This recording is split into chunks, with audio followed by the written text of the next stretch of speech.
दोस्तों आप इमेजिन करिए कि आप एक एटीएम में गए हैं और आपने 50,000 रुपये निकाले और तुरंत उधर से कोई एक गुंडा आ गया और उसने आपके गले पे ये रख दिया कि चल रे शाणे पैसे निकाल, नहीं तो तुमको टपका डालूंगा मैं। और आप दोस्तों क्या करेंगे बताइए आप तो जाहिर सी बात है सारे के सारे पैसे उस गुंडे को दे देंगे।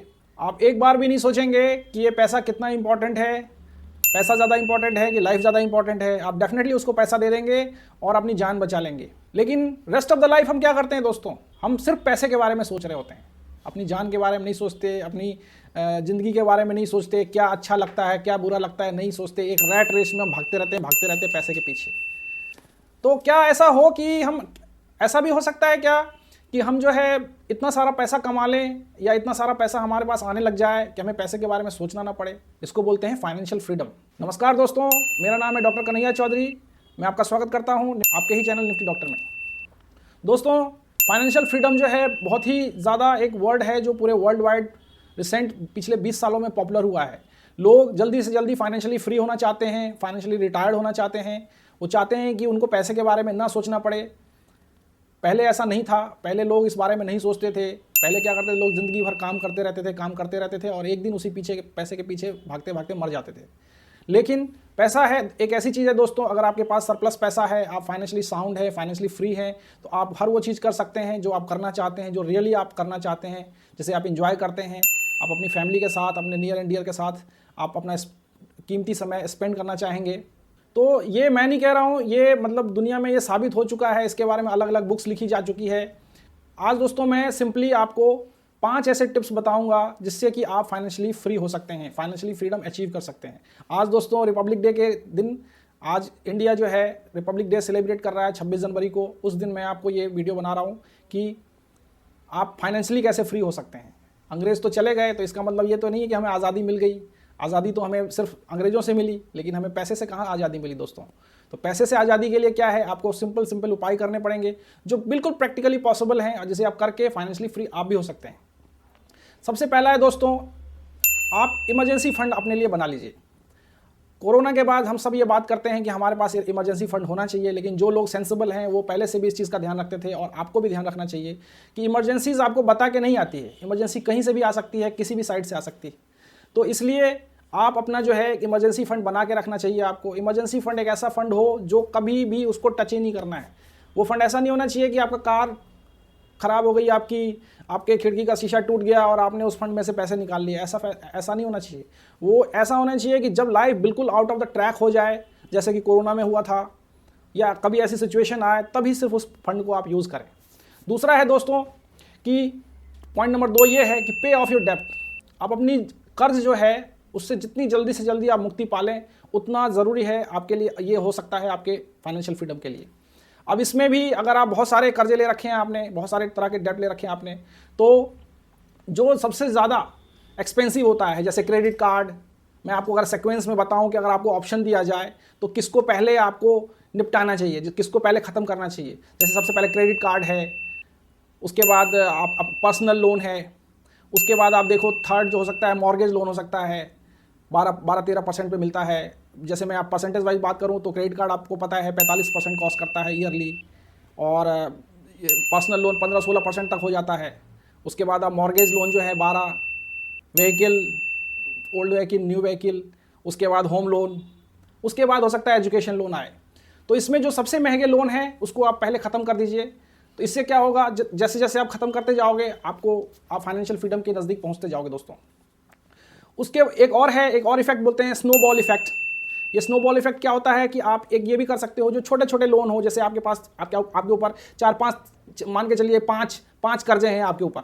एक है 50,000 का, एक है 2 लाख का, एक है 5 लाख का, एक है 10 लाख का और एक है 50 लाख का। तो आप क्या कर सकते हो, या तो आप हमेशा मायूस रह सकते हो और सबसे बड़े वाले कर्जे के पीछे पड़े रहोगे और वो इतना जल्दी खत्म तो होगा नहीं। तो साइकोलॉजिकली एक बोला गया है कि आप सबसे छोटा कर्जा जो है पहले 50,000 को आप ख़त्म कर दीजिए, उसको निपटा लीजिए, तो आप मोटिवेटेड फील करोगे, है ना।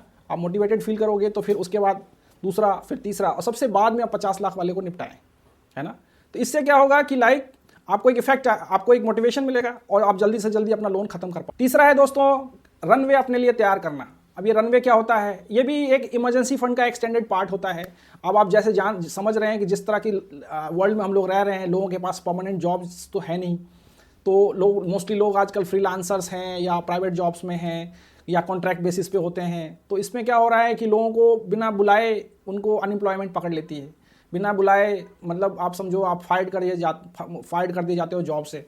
तो इसमें क्या होता है, आपका सारा फाइनेंशियल फ्रीडम तो छोड़ो, आप मतलब आपकी डे टू। आइए दोस्तों, मैं आपको दिखाता हूँ कि कैसे इन्वेस्ट करने से क्या होता है, कितना पैसा बन सकता है। जैसा कि मैं बताऊँ आपको, कोई भी इंसान जैसे सपोज करिए 20% भी अपनी इनकम का सेव करता है, अगर किसी की 50,000 सैलरी है और वो 10,000 रुपये भी सेव करता है, तो मैंने 10,000 डाल दिया और इसमें देखिए मैं 10,000 इसमें फीड कर देता हूँ और 10,000 आपने महीने जमा करना है, ठीक है। और नेक्स्ट 20 ईयर के लिए करना है, आपने नेक्स्ट 20 ईयर के लिए करना है दोस्तों। और थोड़ा सा स्मार्ट इन्वेस्टमेंट करना है जिससे कि हमें मिनिमम 20% का रिटर्न मिल सके। और ये कैसे होगा दोस्तों, कि जैसे आप अगर आप बहुत ही अर्ली एज में करते हो, 20-25 की एज में स्टार्ट करते हो, तो आप definitely small cap mutual funds वगैरह में इन्वेस्ट कर सकते हो, जिसमें आपको 20 से 25% का रिटर्न मिलता है ना। तो मैंने अगर 20% सालाना रिटर्न लिया है और मैं इसको देखता हूँ कि ये कितना हो जाता है 20 साल में। अगर सोचिए कोई आज की डेट में स्टार्ट करता है 2023 में, तो बाय द टाइम 2043 उसके पास 3.21 करोड़ हो जाएगा दोस्तों। ये कैसे पॉसिबल हुआ? ये सिर्फ और सिर्फ कंपाउंडिंग से पॉसिबल हुआ। अगर आप 10,000 रुपये अगले 20 साल तक के लिए 20% इंटरेस्ट के कंपाउंडिंग इंटरेस्ट के साथ आपका पैसा बढ़ता है, तो दैट बिकम 3.21 करोड़, है ना। मैथ कभी भी झूठ नहीं बोलती दोस्तों। इतिहास भूगोल सब गलत हो सकते हैं, लेकिन मैथ गलत नहीं होती, मैथ आपके सामने है। तो आपने अगर एक बार अपने लिए अपने ईयरली इनकम का 30 टाइम्स सेव कर लिया, तो आप फाइनेंशियली फ्री हो गए। अब इसके और भी तरीके हैं दोस्तों। आप बोलोगे एक तो ये इन्वेस्टमेंट हो गया, अब इसके दूसरा तरीका ये है कि अब आप बोलोगे कि पैसिव इनकम्स अपने लिए जनरेट करें as early as possible. Passive income कहाँ से आ सकता है? जैसे रेंटल्स हैं, आपको होम्स के रेंटल्स मिलते हैं, डिविडेंड्स आते हैं, आपके रॉयल्टी आती है आपकी। आपने कोई सपोज करिए बुक लिख दी तो उसकी रॉयल्टी आती है। आपने अच्छे स्टॉक्स ले लिए, उसमें भी 5 से 8% का डिविडेंड आता है, साल दर साल आता है। आपने अच्छी जगह पे प्रॉपर्टी ले ली, है ना। प्रॉपर्टी में लेकिन लेने से पहले एक बार ध्यान रखिएगा कि आजकल बहुत ही प्राइसेस इन्फ्लेट हो गए हैं। तो मेरे हिसाब से अगर कॉमर्शियल प्रॉपर्टी में आपको मिनिमम 10 से 12% सालाना रेंटल आता है, then it's considered as good, वो अच्छा माना जाएगा। और अगर आप रेजिडेंशियल प्रॉपर्टी ले रहे हैं तो मिनिमम 8 से 10% आपको, बेंगलोर में फ्लैट ले लिया 1 करोड़ का और उस पर उसका वो आ रहा है 20,000, that one considered as a good passive income. वो कोई इनकम नहीं है उतना, तो क्या आपको उसका डेंटिंग पेंटिंग करने में खर्चा हो जाता है 1 करोड़ के इन्वेस्टमेंट पे, और आपको 20,000 रुपया अगर भाड़ा आएगा, रेंट आएगा, तो साल का हो गया 2,40,000। और हर साल जो है ये पेंट कराओ, वो पेंट कराओ। मैंने पिछली वीडियो में बताया था आपको कि 2.5% डेप्रिसिएशन रेट होता है हाउस का, तो 2.5 लाख तो वैसे ही कम हो रहा है हर साल वो, तो उसका वो कंसीडर नहीं करा जाएगा। आप अच्छे सोच समझ के कम से कम दाम में प्रॉपर्टी लीजिए और कोशिश करिए कि उसमें आपको ज़्यादा से ज़्यादा। अगर आप rich dad poor dad book पढ़ोगे, उसमें क्लियरली लिखा हुआ है कि ESBI एक फॉर्मूला दिया है उन्होंने कि इस दुनिया में 4 तरह के लोग हैं, एक एम्प्लॉयर, एक सेल्फ एम्प्लॉयर, दूसरा बिजनेसमैन, चौथा इन्वेस्टर।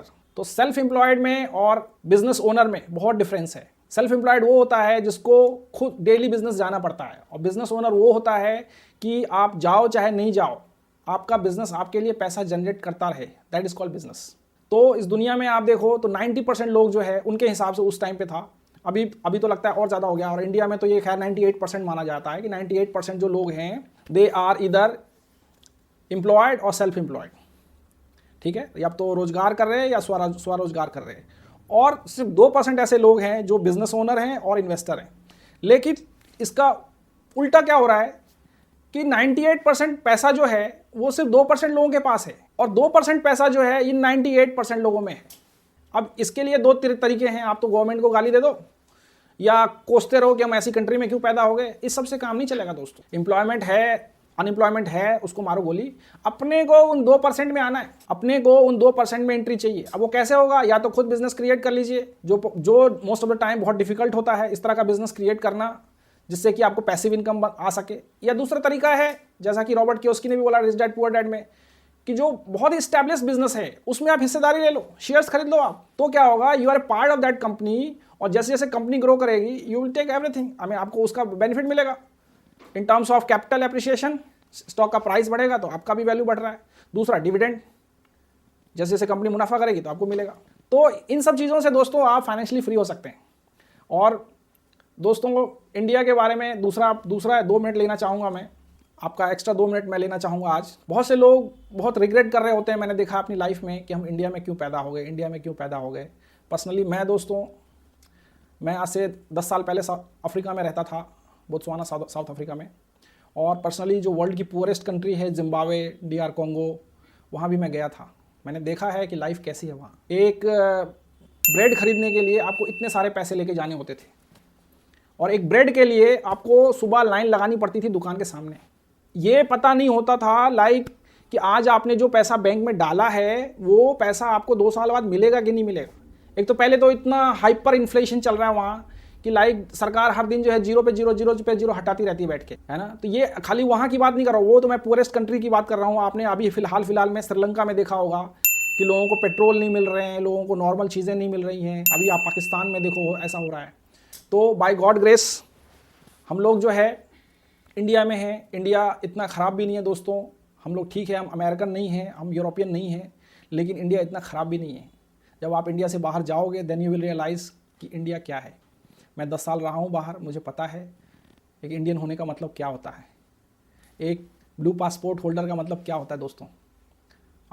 मैं पुरानी चीज़ें नहीं बोलूँगा आपको कि आप यू आर ए मतलब लैंड ऑफ गांधी और नेहरू और ऑल दिस, मैं नहीं बोलूँगा। मैं आपको नए इंडिया की बात बताता हूँ। जब आज की डेट में आप बाहर जाते हो तो you seen as a country जहाँ पे बहुत ही इंटेलेक्चुअल लोग रहते हैं। मैंने अफ्रीकन्स को देखा कि वो इंडियंस को बहुत रिस्पेक्ट करते थे और कहते थे you guys are born very intelligent, just because software का हब है हमारे यहाँ पे। हमारी कंट्री जो है सॉफ्टवेयर का हब है, सबसे आगे है सॉफ्टवेयर्स में, हैवी मशीनरीज़ में, केमिकल्स में, जेम्स एंड ज्वेलरी में। ऐसा नहीं है कि हम लोग बहुत पीछे हैं, हम लोग आज की डेट में वर्ल्ड की 5th इकोनॉमी है। तो आप प्राउड करिए कि आप इंडियन हैं, यस। और एटलीस्ट हम लोग जिस जनरेशन में रह रहे हैं, जिस जनरेशन में भगवान ने हम लोगों को दिया है ज़िंदगी, इसमें आप देख लीजिए मतलब पूरी दुनिया अभी रिसेशन की बात कर रही है और हम लोग, ओ माय गॉड, आप मतलब कांट बिलीव कि आज की डेट में मैं देख रहा हूँ लिटरली कि एक गाड़ी बुक कराओ आप 20-20 लाख की गाड़ी, और उसके लिए 6-6 महीने का वेटिंग पीरियड मांग रहे हैं। तो just imagine the growth we are enjoying. मुझे अभी भी याद है कि मैं एक बार कॉन्गो गया और एक छोटा सा ईमेल मुझे देखना था, छोटा सा ईमेल, और उसके लिए मैंने समवेयर अराउंड $5 एक्सपेंड किया, और 1 घंटे की मशक्क़त के बाद भी वो ईमेल में ओपन नहीं कर पाया।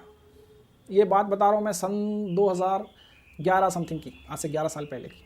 और आज इंडिया में देखता हूँ तो मेरी बेटी जो एक ढंग से खड़ी भी नहीं हो सकती, 2.5 साल की बेटी है मेरी, और वो खुद से जो है मोबाइल चला रही होती है, जिसको जो अपना पर्सनल पसंदीदा शो है वो देख सकती। तो yes, we are proud as a Indian and let's make it proud again. कल के वीडियो में दोस्तों मैं बताऊँगा सेंसेक्स क्या है और निफ्टी 50 क्या है। तब तक के लिए दोस्तों thank you so much, wish you all the very happy Republic day.